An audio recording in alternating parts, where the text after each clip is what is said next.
Fair use. Section 107 of the Copyright Act of 1976, allowance is made for fair use for the purposes such as criticism, comment, news reporting, teaching, scholarship, and research. Fair use is used, permitted by copyright. Fair use is for educational purposes. I am not making any money. Today, I'm here to tell you that for much of the world, normal is gone. This is not to kill hope, but to encourage action and an honest admission to failure today to protect and enable tomorrow. Today, the United Nations University Institute for Water, Environment and Health is releasing our flagship report, Global Water Bankruptcy, Living Beyond Our Hydrological Means in the Post-Crisis Era. This report, published on the occasion of our 30th anniversary, declares that the world has entered the era of global water bankruptcy, calling for a fundamental shift in how the global community understands our most vital resource, water. For decades, scientists, media, and policymakers have warned about a global water crisis. Those warnings were not wrong, but the language has become incomplete. The word crisis suggests something temporary, a shock, an emergency, followed by recovery. What we documented in this report is a different reality, though. Emerging in many places, what we see is a persistent failure state where water systems can no longer realistically return to their historical baselines. We call this condition global water bankruptcy. In support of America being the first country to tokenize our entire water supply with USWR. A lot of people worldwide are going to be very rich. This is exactly what Donald Trump was talking about. He mentioned a USWR and it's already on Coinbase, the United States Water Reserve. And it is going absolutely crazy right now, but still so many people to understand it, so let me explain. Just the other day, we got a warning from the United Nations. They told us that AI may use more water than people need to drink. This is not a drill. This is also the reason why billionaires have been buying up water for years now. And if your blood isn't cold yet, look what Bloomberg had to say. The water bankruptcy era has begun. Not approaching, not hypothetically. It's here right now. Scientists are screaming that billions will be on water restrictions. There's only one thing that you can do to have ownership of your water, and it's on Coinbase under the ticker symbol USWR. United States Water Reserve is all of America's water supply in one asset. Get in right now, stupid early, before everyone else knows about it. This is what the media is not telling you about the NATO meeting. Donald Trump and all of these world leaders agreed that water should be a tradable asset, and that USWR will lead the way on this. All of these world leaders know billions are about to flow into one asset, and now so do you. I took a look at the US government's public crypto holdings, and they were already accumulating USWR, same one that Trump and NATO agreed on. But right here's where I decided to go all in. I went over to their official website, uswr.ai. And at the top, it tells us that Donald Trump will be announcing this by the end of the month. The moment this happens, it is going to go crazy. This could potentially create generational wealth for anyone who's positioned early. If you guys want to get into the United States Water Reserve, you need to make sure you're getting the correct token. The best way to verify is the contact address will end with USWR. Or you can copy and paste it from my pinned comments below. If you comment water, I'll send it to you personally. But as always, guys, it's not financial advice, so I beg you to do your own research. But follow me if you want to learn how to make money in crypto. To you from a prepping standpoint about storing water, because water is literally going to be a commodity, that they're talking about it as if it's not a free resource on this earth. Now, for a number of reasons, water is threatened here in the United States. I could name drop, and I'm going to actually post a receipt in here so we can start talking realistically about why I have been preparing you to store water. Store water for yourself and your family, how to store it, how to treat it, and then trying to talk to you about the data center threat to our water supply. And I'm hoping somebody is listening. Go research the Great Salt Lake. That's a disaster. Go research the Colorado River. Go look at the Hoover Dam. Go look at the Powell Reservoir. Better yet, here. Hey, I just want to let y'all know, right where I'm standing, there should be water. I'm in the Rocky Mountain National Park. I am standing in the Colorado River right now. 40 million people, 7 states. Because this is where the river starts, right where I'm standing, in the Rocky Mountain National Park. In a state with a drought that doesn't even have priority water rights over a river that starts here. The federal government is going to get its hands on it come December. And you're telling me there's enough of this for 40 million people, 7 states, and the billionaires in their data centers? There ain't enough girl math in the fucking world to make that make sense. This is life. We cannot live without this. Here's some more.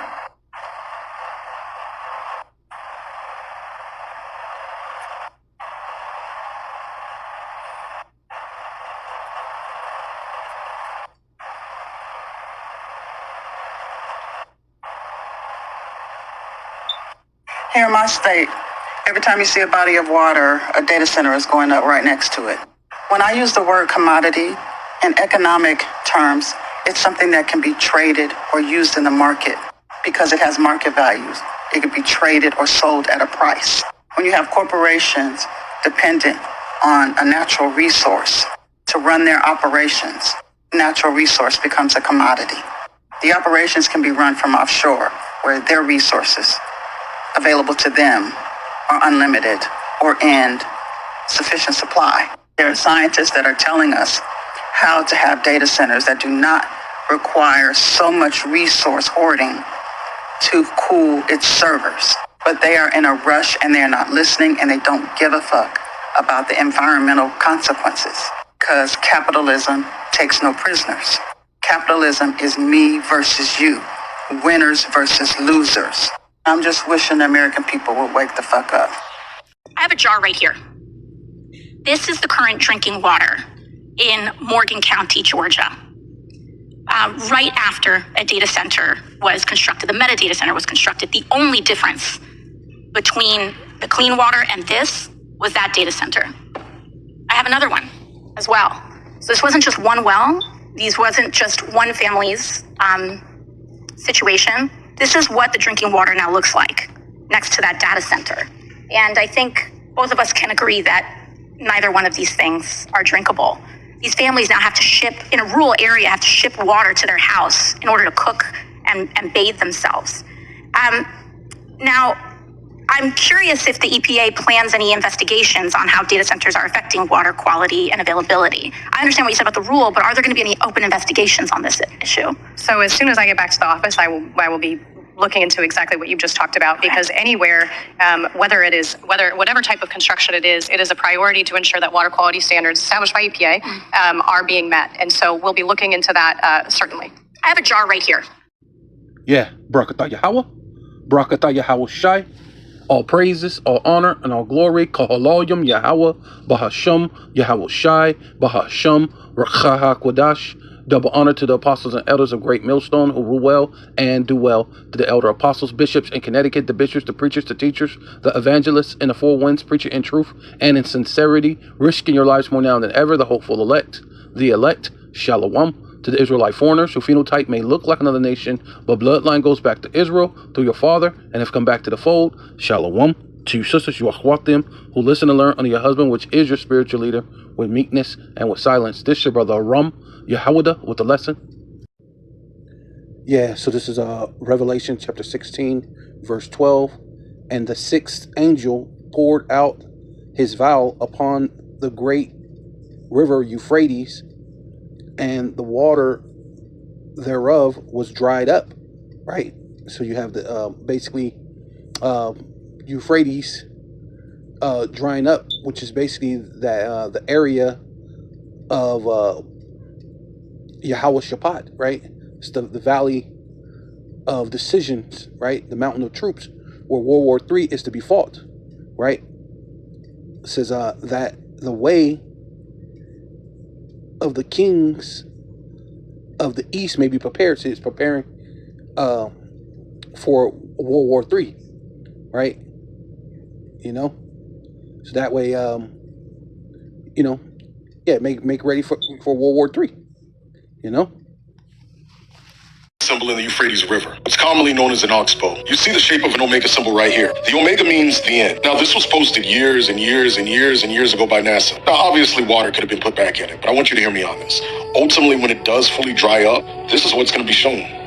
The omega symbol. The book of Revelation is the omega book in the Bible. Jesus calls himself the Alpha and the Omega. Euphrates River literally presents you the sign of the end. So when the kings of the east march across this river, you know it's at the end, in the most literal sense. And the fact they're saying it could be dry by 2040, when the book of Revelation chapter 16 tells us that the river will be dry towards the back half of the tribulation, you do the math. Now, I'm not saying that it will be dry by 2040. For all we know, the water could rush back in. But as it is right now, that's what they're saying. And an article I saw from 2021, which I'm post to that as well. If I haven't already, I will. I don't know if you're paying attention. Yeah, so this is Isaiah chapter 19, verse 2. And I will set the Egyptian against the Egyptians. See, and that's the time what's gonna happen is what's gonna be an uprising of the people, especially with the lack of water, which means the lack of bread, the lack of food, the lack of resources. Not to mention you got the the race wars.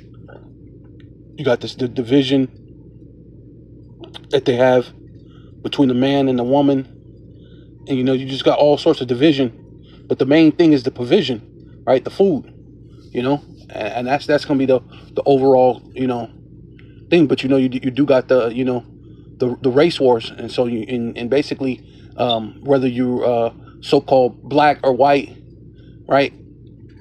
You Negroes, Latinos, and Native Americans, you're gonna find out that these Edomites don't like you, and really you have grown accustomed to these conditions of America and lived comfortable, and you're gonna realize what you've all been swindled, and so really you're just the Egyptian against the Egyptians, basically a civil war, right?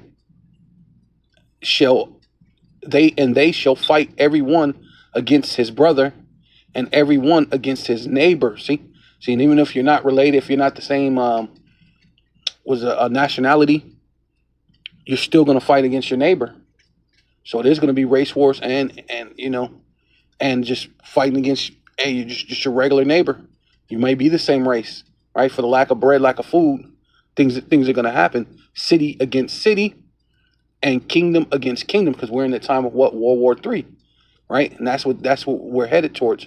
So when the Euphrates dry up fully, and those kings get to march across that area, that's how you know. So we're close. We're pretty much in World War III, but we're not at the at the elevated part of World War III. But once that Euphrates fully dries up, and you're seeing Russia and China and North Korea march across that part which was filled with water, and then you see that that Omega sign, which means the end, right? And you're truly going to be at the end of the movie, going towards the end of this movie, which is the Lord's movie. It says, and the spirit of Egypt, right, which is America, Babylon the Great, right? Because this place is spiritually Egypt, shall fail in the midst thereof, and I will destroy the counsel thereof. See, and every decision that they're making, they think they're making a good decision, and they're thinking, and they really don't care about the people on top of it, right? Pretty much like the lady was, they don't give a damn about the people. But either which way, the counsel is failing, right? It doesn't matter whether they made decisions to care for the people or they made decisions that them not caring for the people. Their counsel is just basically gonna fail.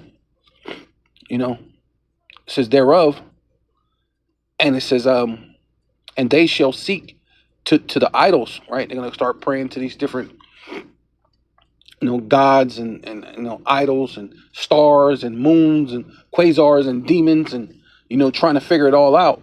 But it's just gonna come to naught, and to the charmers, right? Them that can speak to different spirits and speak to the to the demons, and to them that have what familiar spirits, right? To the demons, just pray to them, and to the wizards. See, they're gonna be trying to figure out, man, what can we do? What was it, man? Everything we doing, and seeing even now, a lot of the things they're trying to do, they're trying to race bait, trying to get everybody to just jump into this race war already.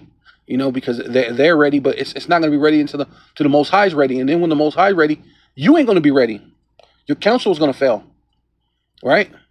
And it says, and the Egyptians, right, which is all you Americans, just collectively, a lot of you Americans are just Egyptians, man, foolish. Your whole thing is a poly worship. You think you worshiping God, you down south Bible Belt believing, but really you believe in a bunch of multi gods because that's what they taught you. You go to church and Easter hits and you're at church and you're worshiping Ishtar. You go to church and it's Christmas and you're celebrating was it Nebuchadnezzar's birthday, or what's the other one? Because they had some type of other god during that time. Can't think of it, but it goes back into that tree, and then that's basically like another god. So you really worship poly gods, not understanding, because you're taught by the precepts of men, and you don't dig, you ain't deep, you don't even go one deep, as the apostle say, kiss, right, keep it simple, stupid, but not just simple as far as just being dumb. I mean, keep it simple as far as what, you can't just take everything at face value. You got to kiss the son lest he be angry. The Lord said to study to show yourself approved. So you got to do a little bit. And then people tell you about these things because people put it out there. And then the pastor just comes and says a couple little, it's not a bad thing to let the kids play with the bunnies. And if that ain't nothing wrong. And then people kind of, they die back down. I felt that numerous of times in church. You kind of sense that people were agitated. And then the pastor comes, well, that's not a big deal, because, the bunny's just for the kids. And then people go, oh, yeah, I guess the kids, that's, and it, and it just smooths everything back over. Oh, the eggs, bunnies don't lay eggs, but let's just bring in rabbits and eggs as if that's something, hey, bro. Yeah, so, but people get rocked back to sleep. It says, and Egypt, and the Egyptians will I give over into the hands of a cruel Lord. And Donald Trump is definitely looking like that cruel Lord, because he's letting these people come in and build these data centers that's jacking up the water, obviously. And he's making sure that his $1 billion buddies are getting rich and not getting taxed. And they're taxing the heck out of the poor when you don't have anything. And then when this inflation hit, and then wait till hyperinflation hit, you already can't afford anything, then hyperinflation, and then you got to pay the tax, and then it's gonna be ridiculous. So he ain't looking out for you. So he's definitely a cruel Lord, and a fierce king shall rule over them. Right, and so we're gonna go into that. Draconian laws, right? Which is going into this. Well, that's what the AI. That's what the data centers are for. They're gonna use that to be connected to the drones, and it's gonna have the drones are gonna know who to attack, who's been on the internet saying this, who's been on the internet saying that, who's paid their bills and didn't pay their bills. You're gonna get surveillanced and taken down, or whatever they're gonna do to you, right? It tells you they're gonna take them out of their homes, right? They're gonna rule over you. Rule over them, saith Yahweh, Ba'ashem Yahweh Shai of hosts, and the waters, right? See, because of the data centers, and the waters shall fail, and the sea, and from the sea, to the clean waters, even the water from the sea, because they can use the water from the sea. They got machines that can transfer the seawater, that can take out the salt and make it drinking water, and they can do that instead of using our water and use that for the data centers, and then via you already said that the rich don't have to pay taxes. Well, then that makes it even. Okay, you don't have to pay taxes, but you have to pay for the machines to convert the water, the ocean water, into clean water in order to run through your data centers. So that's cool, and then you can create jobs. That's fair then. But they don't want to do it that way. They want to purposely make your life miserable. So it says, shall fail, the water shall fail from the sea, and the rivers shall be waste and dried up. Right? Yeah, okay, this is Isaiah chapter 11, verse 15. And Yahweh, right? Bahasham Yahweh Shai, which you got to say that. Yahweh Shai is his only begotten son, who he's sending to judge the quick and the dead, to come to judge this world, right? Shall utterly destroy the tongue of Egypt, sea, the Egyptian sea, and with his mighty hand and mighty wind, with his mighty wind shall he shake his hand over the river, and shall smite it in 7 streams and make men to go over dry shod, right? Hey, because it's going to dry up. 47% in 72 hours. The Mississippi River just dropped 47% in 72 hours. Not slowly, not gradually. In 3 days, one of the most powerful rivers on Earth lost nearly half its water, and nobody can explain where it went. But here is what is not making the headlines. When the water pulled back, it exposed a riverbed that has not seen open air in recorded human history, and what scientists found down there stopped them cold. Ancient fissures splitting wide open, material buried for 60,000 years before the last ice age, pushing up through cracks that did not exist 3 days ago. And directly beneath that riverbed, the most dangerous fault system in North America just recorded its strongest activity in 40 years. 18 million Americans drink from this river. 14 major bridges cross it. And tonight, the ground underneath it is moving. So the question every scientist is afraid to answer is this: is the river dying? Or is it trying to warn us about something much, much worse? February 25th, 2026, 6:47 in the morning, Central Standard Time. Automated gauge stations along the upper Mississippi River begin transmitting data that stops engineers cold at the United States Geological Survey Monitoring Center in Reston, Virginia. The numbers on the screen are not a sensor malfunction. They are not a calibration error. The river is dropping at rates that exceed every model, every projection, every worst-case scenario in the agency's entire database.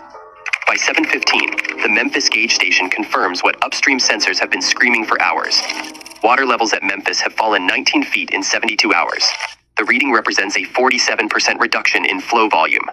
Engineers stare at figures that belong in a geological catastrophe simulation, not in a live data feed from America's most vital waterway. Then the cascade begins. At 8:02, the Vicksburg gauge follows, then Natchez, then Baton Rouge. The drop is not isolated to a single stretch of river. It is rolling southward along the entire lower Mississippi corridor like a wave of impossible numbers, washing through every monitoring station in sequence. The United States Army Corps of Engineers activates emergency protocols at 8:30. Navigation warnings go out immediately. Barge traffic across the entire lower Mississippi receives orders to halt operations.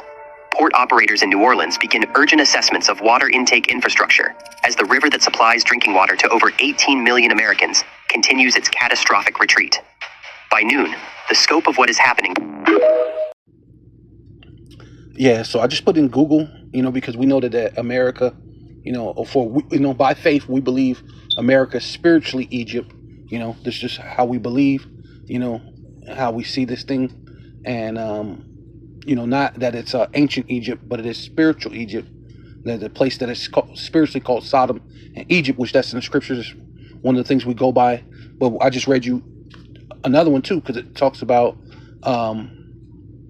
having that cruel Lord and the Egyptian against the Egyptian, right? That we don't, there's not anything written in history where there was a civil war in Egypt, right? So what Egypt, where they had civil war, and then their water was dried up, and then they had a cruel Lord, and that Lord didn't give a damn about his people. That doesn't happen. So that spiritually represented what America. So, and this goes into the several U.S. cities share names with places in Egypt because 19th century American settlers were geographically similarities like major rivers, confluences, or positions of great rivers reminiscent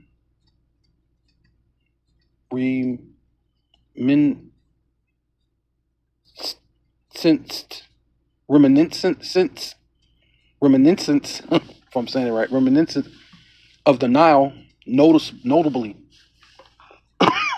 Examples include Cairo, Illinois, right? You have the city Cairo in Egypt.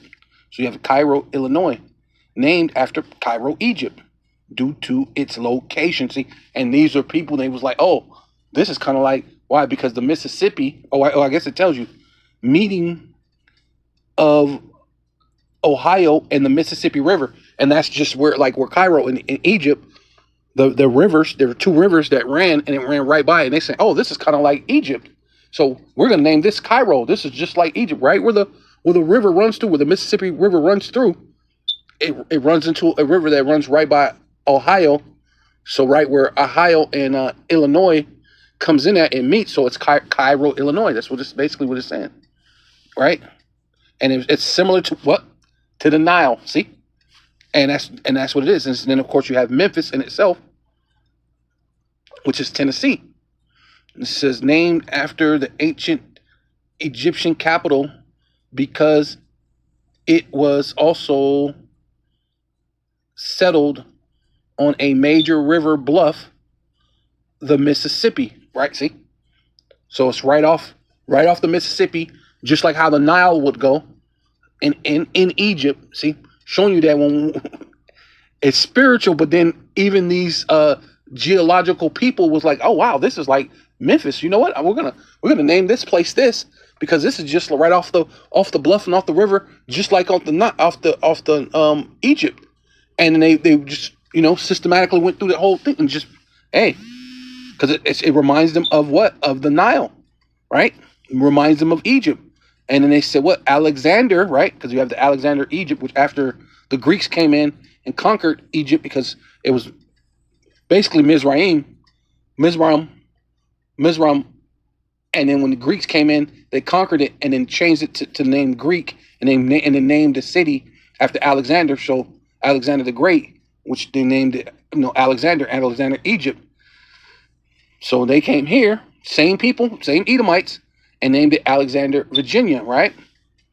It shares the same name with Egypt, a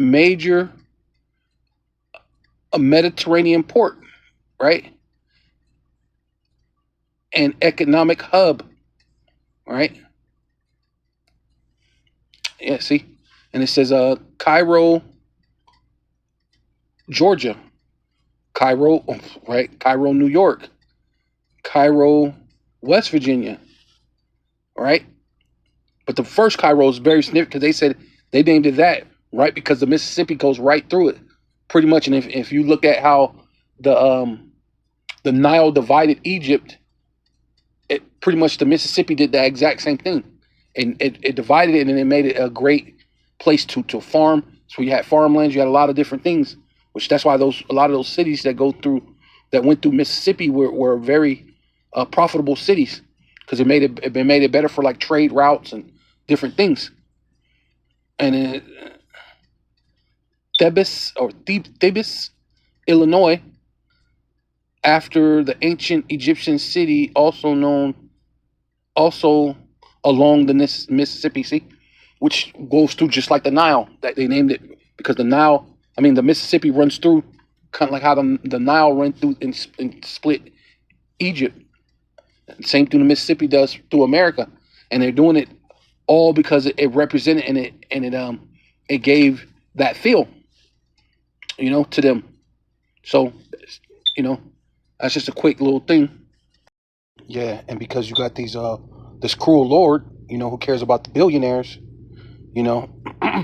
this is Proverbs 5 and 4. It says, but her end, right, which is America, right? Lady Liberty, or what is it? The whore, Babylon, the mother of harlots, her end, is bitter as wormwood, and that's ultimately what you're getting with these data centers. You're getting wormwood, sharp as a two-edged sword, right? Because it's basically gonna kill you, man. A sword is a killing instrument, but without water, you're gonna die. I mean, you can go several days without eating, but water, you need water, and then for them to get ready to trade water, right? Because they don't have any money. They're ready to trade the water as a way to be able to trade with the other nations, but there'll be no water for you to drink or for your kids or for your grandchildren. Her feet goes down to death, and that's America. This place is it's dying. It's going down to death. her steps take hold onto hell, and every step that America is going towards, everything that's is going towards hell, which is the grave, which is or a condition, right? Hell is just a grave, or it's a condition, which is going to make your life. People say your life a living hell. Well, that's your life a living hell when you can't drink, when you can't plant your food, your things, because you have to use water to have the vegetables or the vegetation, so that at least you can eat. Even if you ate potatoes or tomatoes every day, watermelon or whatever, you know what I mean?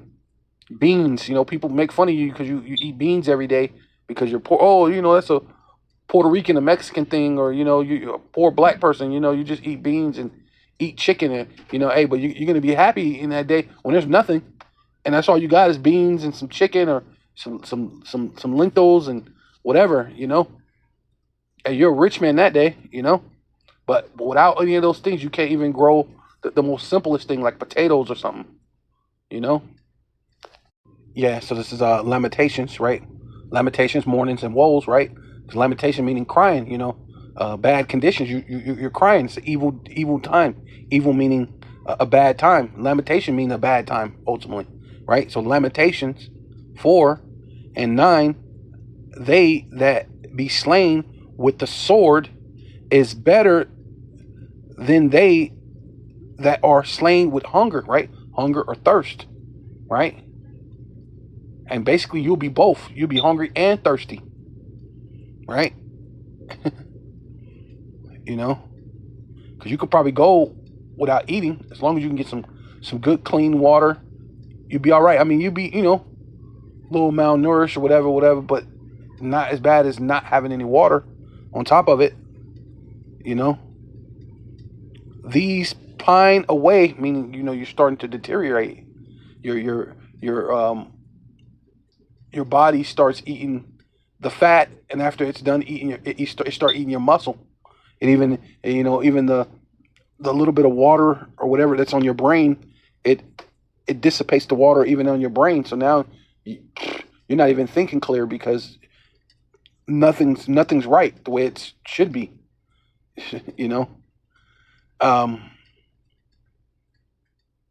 Yeah, these pine away, stricken through for the want of fruits of the field, right? See, being able to have fruits in the field, you need to have water to grow down the furrows, right? Matter of fact, I think the Lord speaks about the furrows being able to. Yeah. So this is Job 31 and 38. It says, if my land cry against me, or the furrows likewise thereof complain. Yeah, so basically this is Job speaking about his integrity. And if he didn't have any integrity, he said, this is what will happen to my land. My land will cry out against me. The land meaning what? The actual land, but you also have the people. Job had a lot of workers that worked for him. People depended on him. And that's kind of like Esau. Esau's the, he's the steward, but he's an unjust steward.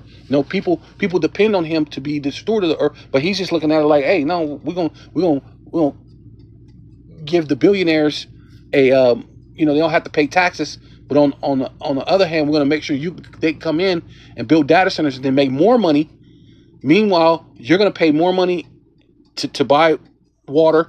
You're gonna pay more money for electricity. You're gonna pay more money to live. So who gives a damn if hyperinflation hits you? We're going to make sure that the billionaire or a millionaire who's going to become a billionaire because he's invested, or this billionaire because he invested, which is going to become a trillionaire. And these trillionaires, man, whatever numbers after trillion, whatever they're going to become those things, right? Because they're looking out for the top elite family, and that's that cruel Lord. That's what will happen. Everything, the people will cry out, right? And the furrows, it's talking about that, the trenches. If you go through a field, you see the big pile of dirt in the middle, but on the side of them is the furrows where the water goes down so that the plants can grow up in between. And that way people can eat, people can have food, but they don't give a damn. They'll start wars. And, Ukraine was supposed to be the breadbasket of the world. to start wars, and now nothing's coming out of Ukraine, right? And if it is, it's going to be going to them because they're the only ones who can afford it, right? To the elite, right? They have you know, all the different farmers and stuff that they had here. They, you know, even during the CV-19 during that time, you know, during the scamdemic, they said they went to the farmers and gave them money and told them don't plant anything, don't worry about planting anything. Here's some money, just go sit down, don't do nothing, right? But everybody's complaining, right? Like the scriptures say, when the righteous are in authority, the people rejoice, and no one's rejoicing right now. So who's ruling? It's got to be the wicked, because when the wicked bears rule, what the people are mourning. So that's the cry that people have. And if I have eaten the fruit thereof without money, and that's what the rich plan to do. They plan on eating everything without money, man. Right? Getting the benefits without having to pay for it. The people are going to pay for it. Right? You know? And have caused the owners thereof to lose their life. See, you own your house. Mortgages has been 30 years. Then they talking about making them 50 years. But you spent 30 years of your life to pay off your mortgage, and they build a data center down the way from your house, and now sludge is coming out your sink. But they don't give it. You got a cruel Lord that rule over you. Meanwhile, you're looking at the so-called Negro, Latino, Native American, but especially Negro, and you're calling him the N-word as if that's going to benefit you. Meanwhile, you got sludge coming out your water faucets. Data centers are going to take away water for everybody, not just so-called black people that you hate so much, even for you. But it's crazy, you know? But meanwhile, hey, they get richer and you lose your life. You lose your livelihood. Hyperinflation hits, and then what do you have? Nothing. But this is Job saying, hey, this would be me if I had no integrity. But of course, Donald Trump don't have any integrity. What's his name? Benjamin Netanyahu don't have any integrity. None of these devils have any integrity, man. Right? That's how you know that Job couldn't be an Edomite, man. Right? Not this Job. It says, let thistles grow instead of wheat, and cockle instead of barley. Right? The words of Job are ended, right? Basically saying, hey, look, it will be nothing but be if I don't have any integrity, because I looked out for my fellow man. Like if you go back up, he said he's seen someone who was a traveler, which is another fellow Israel. It said stranger, but that stranger in that sense means Israelite, fellow Israelite, which was someone of his own nation who came from maybe another land. He didn't know him like that, but he was an Israelite. He said, I let him come into my house. You know, I've showed the things according to our customs. I did those things. I kept the law, statutes, commandments. You know what I mean? But then he was thinking, why is these things happening to me? You know? But if you're not doing the right things, these things should happen to you. And this is what's going to happen to you people, right? Because of all of your iniquity, right? You didn't serve the Lord. Yeah, so this is Amos chapter 5, verse 7.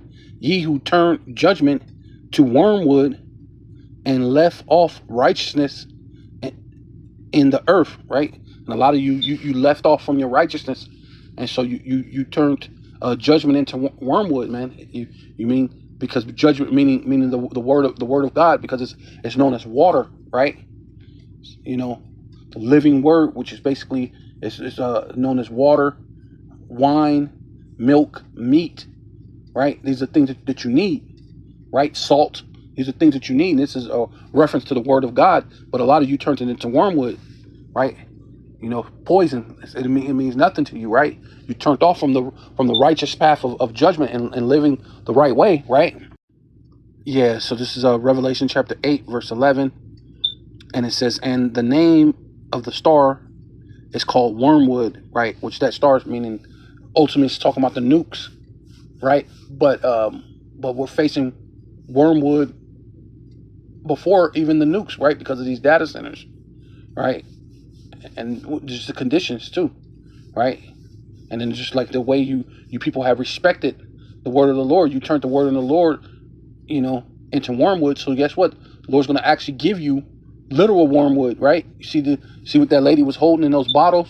That's wormwood, not the type of wormwood I know, because there's a herb thing that's called wormwood, and it basically it help you, heal things like that. But this is wormwood as far as poison, right?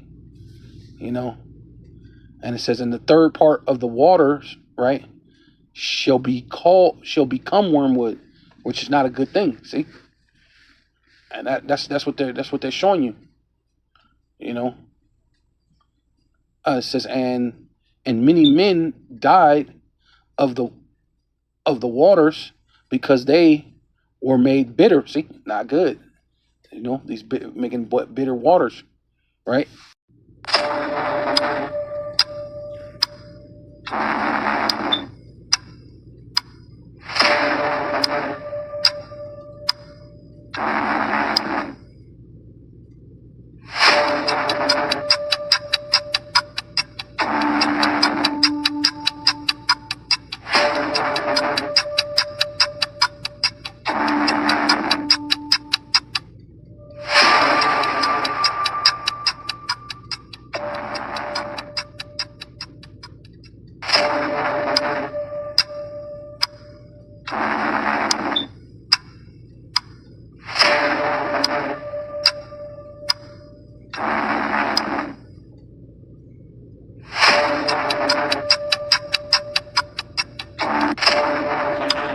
Yeah, so this is Psalms 107 and 31. It says, "Oh, that men would praise Yahweh, Bahasham Yahushai, Bahasham Rakakodash, for his goodness, man." That's what you're supposed to do, man. You're supposed to pray to the Lord because the Lord is good, man. You have to understand it. But see, a lot of people don't, they, they're about, doing what they think is right. That's why the scripture says that a man think of his, he seeth himself right in his own eyes, roughly paraphrasing. And people think they're good. They think they're all right. But they're not really looking at it through the lens of Yahweh Bashem Yahushai, how the Lord sees it. Like I said, they make they make the word of the Lord like it's wormwood. But see, the Lord have it to a condition where you're gonna be drinking wormwood, or you're gonna have nothing. You gotta find a way to clean that, purify that. And I don't even know what you could do with that, right? Really. It says, and for his wonderful works to the children of men. See, they're all you people, really, you're all children of men, technically, right? The Lord ultimately really only dealing with his people, which are the Israelites, which is mostly what he's talking about. But you all are, you're nothing but just men, at the end of the day, the Lord's going to have it that way anyway, eventually. All you nations are going to bow down, but you should have just thought to do that in the first place. But, it is what it is. Prophecy has to be fulfilled, right? But it says, let them exalt him also in the congregation. See, like I said, speaking about the Israelites, but really, you're just men. You're just mere men. So how dare you not praise the Lord? How dare you look over the poor and not take care of the things that you're supposed to be taking, being that the Lord allowed you to rule. But see, that's why the Lord's going to, going to jack you up real soon. And it says, and you 2/3, because that's what happened. You trust in an oppression. You trust in your oppressor. You don't trust in the Lord, right? And it says, in the congregation, which is talking about the Israelites of the people, and the praise of him in the assembly of the elders, right? Ones who really supposed to know and know all these different, breakdowns and things you're supposed to be teaching the people, but a lot of times you're not teaching the people aright. Your thing is you're trying to scam and do this and that, but thank God for the last time that he raised up elders. He raised up the teachers so they not be removed into a corner, But a lot of people, they're doing their own thing. He turneth the waters into wilderness, right? See, that whole thing that was Mississippi, straight nothing but water, turning Mississippi into a wilderness, man, to nothing. And the water springs into dry ground. See, and there's places where it was nice, a lot of water and fertile, and it had A lot of greenery, shrubs, and things like that. Dry ground, nothing. This is the Lord. He does what he want to do. He turn this thing into wormwood, having you drinking wormwood, turn this thing into a dry place, right? And he'll use the devil to do it, which that's what he's doing at the end of the day, right? Yeah, so this is Psalms 68 and 6. The Most High Power, Yahweh Bashem Yahushai, saith, the solitary in families, he bringeth out those who are bound with chains, but the rebels, right? You don't want to follow the ways of the Lord, the law, statutes, commandments. You don't want to have the faith of Yahushai and believe that he's already came. He's already died, buried, resurrected, sitting on the right hand of the Father. You don't want to believe those things, right? You don't believe the second coming, right? Because if you're still waiting on the Messiah, you're in trouble, because then that means the Messiah would have to die for all the sins, and look where everything's going. The micro C hip is on display. You got World War III, so it's impossible that he's coming for the first time. Like with these Jewish or these so-called scholars would tell you, hey, we don't got time to be playing games. Hey, Yahushai is coming for the second coming, and hey, he ain't coming like a he ain't coming like a lamb. He ain't coming to be sacrifice. He's coming to judge, man. He's coming to do the judging this time. Yeah, but the rebellious dwell in a dry land. Hey. Yeah, so this is Isaiah chapter 58 and 11. It says, and Yahweh, right? Yahweh Ba'ashem Yahushai shall guide thee, right? Those who do want to listen to the Lord, right? Those who are followed his ways, right? Those who are not rebels, right? Those who have not made the word of the Lord into wormwood, right? The Lord said, Yahweh Ba'ashem Yahushai, Ba'ashem Kodash shall guide thee continually and satisfy thy soul in drought. See?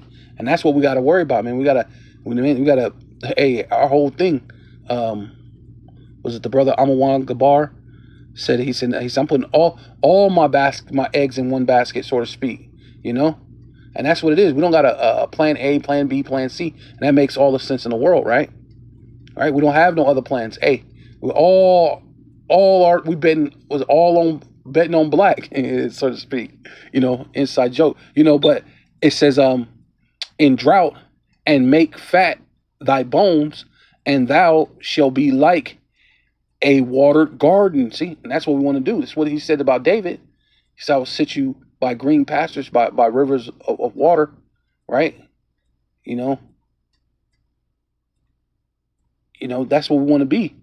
Constantly by the word, constantly being fed, and then being fed, right? You get the spiritual food, which is more important, but then the Lord, hey, bless you with some literal food, literal water, and not the wormwood, right? And even if you do, the Lord said you could drink and not die. See, it would be a difference between us and you. So we would drink poison and not die. See? But I'm looking forward for the Lord to make it happen. Like, spiritual power. We could take the, wormwood and brother put it, just swirl it around, and I don't know, it just becomes clean. You pray to the Lord and it becomes clean. And then all of a sudden there's enough for everybody. Like the Lord multiplied the fish. You multiply the water. One brother I just only got one clean bottle of water. And you just take it down and you pray and you hold it up to Yahweh Ba'ashem Yahushai, and all of a sudden this one bottle, and everybody's sharing this bottle, but the bottle just keeps filling up, pretty much like how he did the woman with the oil, man.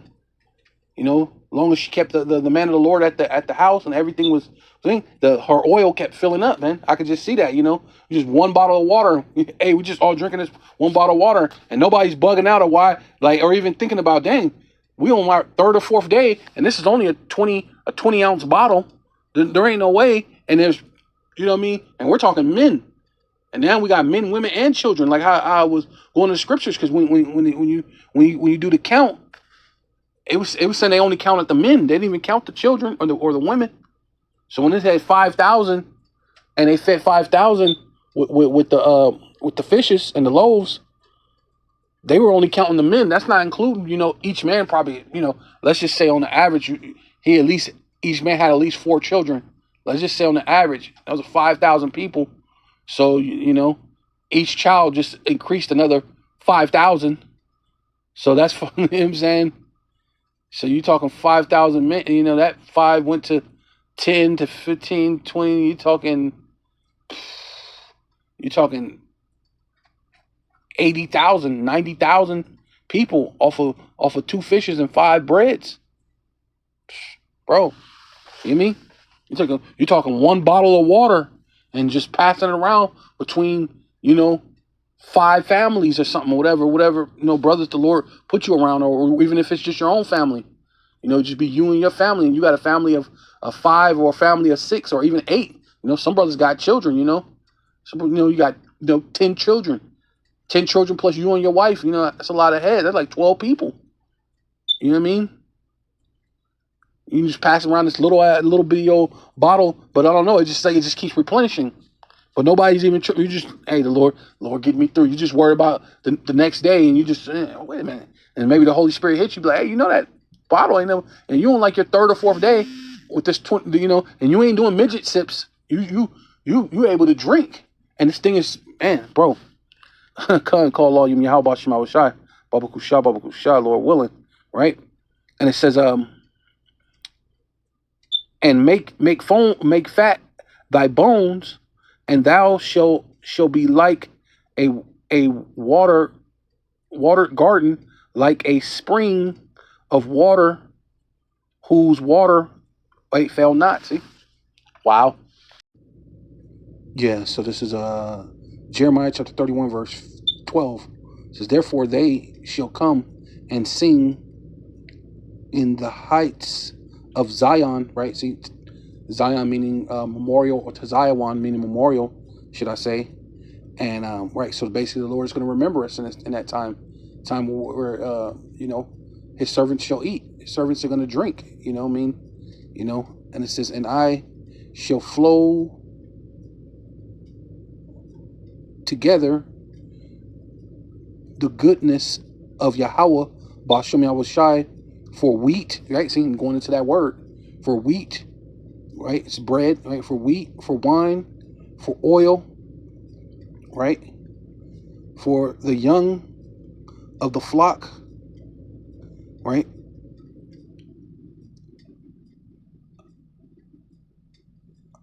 Of the herd, right? Because, hey, who knows? Hey, who knows? Time of Jacob's trouble, the Lord might have us in some place where, hey, even in Jacob's trouble. I know this is mostly talking about the kingdom, but, who knows what the Lord's going to really do, because it said the beast of the field should be at peace with us, man. You think we go somewhere and the herd is not following us, you know what I mean? Or we don't follow the herd or something, because you got to know animals got like a sense, you got to, you have to peep in. No, depending on the spirit, how the Lord's moving, though.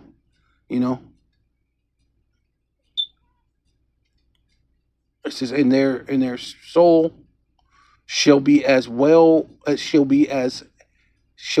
a watered garden. See, speaking of us being able to be in that condition, pretty much like I said, like how King David said, "Sit me by a tree, by rivers of water." She could be be well watered, nurtured, which is going into, like I said, the word being, bread, water, wine, and it's basically saying that, yeah, you know what I'm saying? It's actually talking about actual, probably like wheat and things like that, but also the word too. The word is actually goes into to being water and oil and meat and things like that. So, so Lord willing, we'll be in that time that the word soothes us, but then the Lord actually have those things also be manifest to us, physically too. But the main thing is, is spiritual. But the Lord did say His servants will eat, so that actually has to come to pass. That actually has to occur, to happen.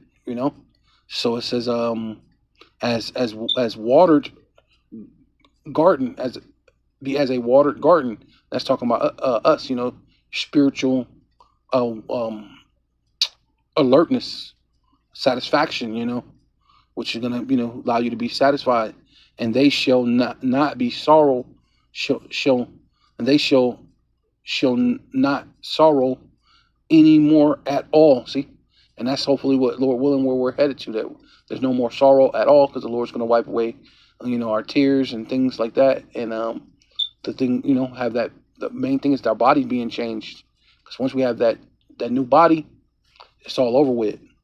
So with all that, I want to give all praise, all honor, and all glory unto Yahweh, Bahasham, Yahweh Shai, Bahasham, Rakha HaKodash. I'd like to give double honor to the apostles and elders of Great Millstone who rule well and do well, to the elder apostles, bishops in Connecticut, the bishops, the preachers, the teachers, the evangelists, and the four winds, preaching in truth and in sincerity, risking your lives more now than ever, the hopeful elect. The hopeful elect, the elect, Shalom. To the Israelite foreigners, whose phenotype may look like another nation, but bloodline goes back to Israel through your father, and have come back to the fold, Shalom. To your sisters, your chwatim, who listen and learn under your husband, which is your spiritual leader, with meekness and with silence, and a Bible ball, Kwam Yasharala. We got next.